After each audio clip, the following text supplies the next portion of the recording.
Pure Islamic mood کے ناظرین کو السلام علیکم۔ سیدنا عبداللہ بن عمرو بن عاص رضی اللہ تعالی عنہ سے روایت ہے کہ رسول اللہ صلی اللہ علیہ وآلہ وسلم نے فرمایا، اللہ تعالیٰ قیامت کے دن ایک آدمی کو لوگوں کے سامنے سے الگ کرے گا اور اس کے سامنے اس کے گناہوں کے 99 رجسٹر ہلا دیے جائیں گے۔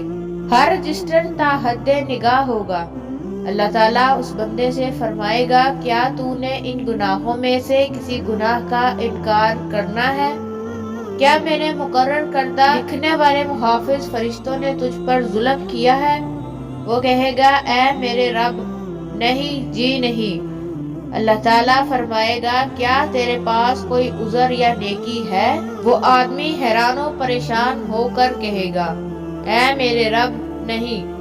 اللہ تعالیٰ فرمائے گا، میرے پاس تیری ایک نیکی ہے، آج تجھ پر ظلم نہیں کیا جائے گا۔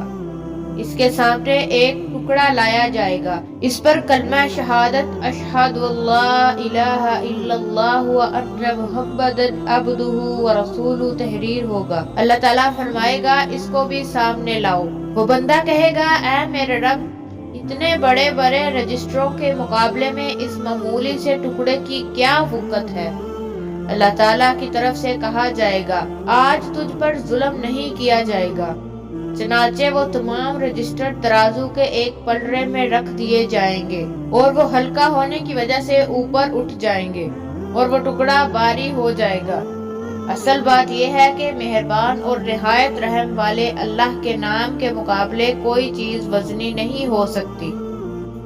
حضرت عائشہ رضی اللہ تعالی عنہ سے روایت ہے کہ نبی اکرم صلی اللہ علیہ وآلہ وسلم ان کے پاس تشریف لائے تو ان حضرت عائشہ کے پاس ایک عورت بیٹھی تھی۔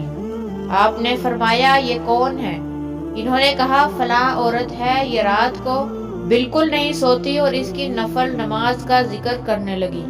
آپ نے فرمایا، بس کرو، اتنا کام کیا کرو جس کی تم طاقت رکھتے ہو۔